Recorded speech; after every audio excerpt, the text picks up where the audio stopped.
Welcome back to my channel at Dr. Mats. Nah, di video kita akan bahas tentang sebenarnya apa sih penyebab dari breakout dan purging itu. Welcome back to my channel at Dr. Mats. Jangan lupa subscribe di bawah ini, nyalakan loncengnya untuk mendapatkan update info terbaru dari Dr. Mats. Ya, di video ini saya akan bahas ya, banyak banget orang yang menyudutkan, ini karena krim racikan, ini karena krim racikan. Saya purging, saya breakout. Yuk kita bahas yuk satu-satu. Saya akan menjelaskan secara netral dan secara saintifik sebenarnya apa sih krim racikan itu. Alhamdulillah ini saya sudah hampir mungkin ribuan pasien ya. Setelah selama 8 tahun praktek, saya pun adalah belajar tentang formulasi. Saya bahas mungkin secara objektif sebenarnya krim racikan yang sering beredar itu seperti apa sih. Sebenarnya kenapa itu diciptakan, sebenarnya formulasinya apa sih, kemudian kenapa sih kok bisa sampai menimbulkan purging dan breakout seperti itu. Tren kosmetik itu semakin hari semakin meningkat, dari tahun ke tahun itu meningkat sekali. Dan kalau misalkan teman-teman lihat, hampir per bulannya selalu ada muncul brand kosmetik yang baru tentang whitening, glowing, licin, dan lain-lain. Nah, namun seiring dengan perjalanan tren kosmetik yang meningkat, itu efek samping dari krim begitu banyak. Begitu banyaknya efek samping sehingga yang terjadi adalah sering jerawatnya muncul, kemudian wajahnya merah-merah, fleknya sering rebound, ya kan, udah bagus kok muncul lagi parah, ya kan, dan muncul efek-efek samping berikutnya. Nah, dan pengetahuan dan edukasi yang tepat itu yang diperlukan saat ini, sehingga satu, kita tidak menjudge orang. Kamu pakai racikan krim dokter jelek, aku pakai BPM tapi kok gini aja. Ini ada pakai kayak begini dan seperti itu dan seterusnya. Ini adalah dari pengetahuan dan edukasi yang kurang, dan juga kita harus melihat dari sisi yang objektif, tidak menyudutkan satu sama lain, dan kita melihat secara objektifnya. Yuk kita bahas tentang krim racikan. Dok, krim yang sering beredar di luar sana itu sebenarnya apa sih? Nah, jadi saya jelaskan dulu secara definisi. Itu ya dalam formulasi Glickman, terutama adalah yang paling sering muncul untuk krim-krim yang whitening, dan itu adalah efek samping yang paling banyak muncul terjadi. Nah, kita bahas tentang apa itu formulasi Glickman. Itu dulunya adalah formulasi Glickman ini dilakukan di penelitian tuh di tikus ya, aku lupa di tikus atau mencit, dimana pada saat dilakukan sebuah formulasi untuk krim untuk hiperpigmentasi atau yang pigmen kehitaman, ternyata ada efeknya ya, dan akhirnya itulah dilakukan disebut dengan formulasi Glickman. Glickman formula terdiri dari 3 hal. Terdiri berapa? 3 hal. Satu adalah whitening agent atau bleaching agent yang paling sering kita kenal sebagai hydroquinone.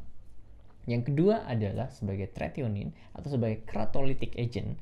Dan yang ketiga adalah steroid atau sebagai antiinflamasi. Nah, kita akan bahas one by one yang tidak memojokkan satu-satu, dan saya akan jelaskan secara objektif satu persatu agar teman-teman tahu sebenarnya fungsinya apa sih. Karena gini loh, nggak mungkin hal itu diciptakan kalau nggak ada manfaat. Saat ini masalahnya adalah gini, itu masih boleh jika dalam batas. Yang jadi masalah adalah pada saat itu tidak terkontrol, di luar batas persennya, kemudian juga tidak terukur dan tidak teratur, nggak bisa konsultasi kalau ada masalah. Nah, itu yang sebenarnya jadi masalah. Yuk kita bahas satu persatu. Yuk kita bahas di bagian pertama tentang hydroquinone. Hydroquinone adalah merupakan bleaching agent atau whitening agent yang memang paling sering dipakai dan beredar saat ini. Nah, bentuk aslinya itu awalnya kristal, kemudian sekarang banyaknya juga ada yang BPOM, itu bentuknya sedianya krim. Nah, mekanisme kerja adalah menghambat pembentukan pigmen melanin secara langsung. Kenapa? Karena dia dapat menghambat enzim yang disebut dengan tirosinase. Nah, mekanisme kerja inilah yang dimiliki oleh hydroquinone. Jika dalam batas normal, jika nggak lebih dari 4%, itu masih oke. Dan juga harus terkontrol. Dan juga nggak boleh dalam jangka panjang 6 bulan, jangan lebih dari setahun ya penggunaannya. Karena efek samping dari hydroquinone ini adalah dapat mengakibatkan iritasi, kemerahan, dan okronosis. Okronosis jujur kalau udah muncul, aku pusing kepala kalau masuk ke klinik. Kenapa? Karena dia tuh hitam banget, ketika dikasih sedikit hydroquinone, dikit hilang, muncul lagi lebih parah lagi, wajahnya merah. Hati-hati banget dalam penggunaan hydroquinone ini. Selama dalam dosis terkontrol masih oke, maksimal biasanya 4%, dan juga dia termasuk obat keras, maka harus ada etiket biru di sana.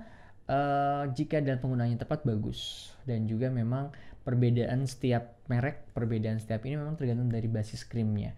Semakin baik basis krimnya, pada saat pakai hydroquinone ini juga dia efeknya bagus, smooth, dia whiteningnya juga merata, secara perlahan dan itu bagus sekali. Tapi ingat bahwa penggunaannya jangan digunakan dalam jangka panjang dan harus perhatikan pada saat terjadi iritasi. Inilah bagian pertama tentang hidroquinone yang memiliki efek langsung dalam menghambat dari pembentukan pigmen melanin. Bagian kedua adalah tretionin. Nah, atau asam retinoat. Ini merupakan sifatnya adalah keratolitik. Dan kalau misalnya ditanya obat yang masih boleh digunakan hingga Anda sampai ajal. Aku belajar dari guru saya, Dr. Asad, luar biasa beliau. Inilah yang bisa Anda pakai. Karena apa? Karena efeknya luar biasa. Satu, dia sebagai efek keratolitik dapat merangsang anti-aging, karena dia dapat mengakibatkan peningkatan regenerasi kulit kita. Kemudian dua, dia juga dapat menghambat pigmen melanin secara tidak langsung, karena dia dapat merangsang proses regenerasi, dan juga dia dapat menghilangkan pigmen hitam secara tidak langsung, di mana flek yang sudah terdeposit dia dapat dihilangkan dan dibantu secara perlahan oleh tretionin ini. Nah, kenapa perlu ada tretionin? Karena ibaratnya kayak gini loh. Bagian yang pertama hidroquinone dia itu adalah sifatnya bleaching agent. Yang kedua adalah membuka jalan dan juga merangsang agar terjadi proses pembentukan regenerasi sel kulit di samping-sampingnya, sehingga akan terbentuk kulit yang sehat, kulit yang kencang, dan kulit yang kenyal. Namun, pada saat berlebihan, inilah jadi masalahnya. Tretionin ini adalah dapat mengakibatkan iritasi banget biasanya. Dan juga ada turunan-turunannya seperti retinol. Kemudian ada juga retinaldehyde dan turunan di bawahnya. Yang kalau misalkan itu paling sering itu bisa muncul di BPOM. Tapi kalau tretionin sendiri, asam retinoat ini nggak bisa. Itu masuk ke label keras. Karena itu harus ada konsultasi dan etiket biru. Yang ketiga, nah ini dia steroid.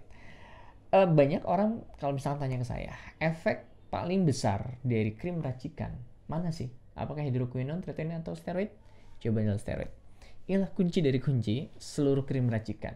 Steroidnya bermasalah, krim racikannya pun biasanya bermasalah. Kenapa? Karena steroid ini memiliki efek yang luar biasa. Kalau yang mau bagus, ini disebut dengan obat dewa. Kenapa? Karena dia dapat menghambat pada setiap tahapan untuk pigmen melanin. Dia juga dapat menghambat seluruh mekanisme kerja yang efek samping yang terjadi. Namun, nih, pada saat dilepas tanpa jeda, dilepas dengan tidak benar, inilah menyebabkan kondisi yang paling berat dari semuanya. Penyebab dari purging, breakout, penyebab hampir banyak masalah. Karena kenapa? Karena steroid ini dapat menghambat sistem imunitas kita. Dia itu ibarat seperti dibom kulit kita. Bagus banget kalau kita pakai bisa secara teratur dan sesuai aturan, tapi jelek banget dan parah banget kalau kita nggak bisa ngontrol dan juga tidak sesuai aturan. Nah, steroid ini berfungsi sebagai antiinflamasi yang menyebabkan dia tinggal merah-merah, dan juga dia dapat meningkatkan tone dan juga dapat menghambat pigmen melanin dalam setiap tahapannya. Dan ini luar biasa sebagai obat dewa. Dan ini adalah kunci dari seluruh krim racikan. Oke, bahwa di video ini saya berpesan bahwa kita nggak boleh jadi hakim buat diri orang lain. Kenapa? Karena diri kita belum tentu baik buat orang lain. Kenapa? Nggak semua krim BPOM cocok untuk semua jenis kulit dan semua keluhan. Nggak semua krim racikan juga bisa untuk menyembuhkan semuanya. Karena itulah kita perlu namanya dokter, kita perlu namanya konsultan yang tepat untuk bisa memberikan dosis yang tepat. Yang paling pasti adalah sesuatu yang berlebihan dan tidak tepat, itu yang jelek. Dan sesuatu hal yang kita memojokkan orang, itu juga yang jelek. Satu hal bahwa setiap produk ada jodohnya, dan dokter, kalau aku sih merasa aku hanya sebagai comblang untuk kulit Anda. Jika itu cocok maka cocok, jika tidak maka kita harus cari solusinya. Oke, salam saya Dr. Mats. Bahwa kecantikan itu adalah sebuah proses, kita harus jalani prosesnya dan kita harus di jalan yang tepat. Terima kasih. Assalamualaikum warahmatullahi wabarakatuh.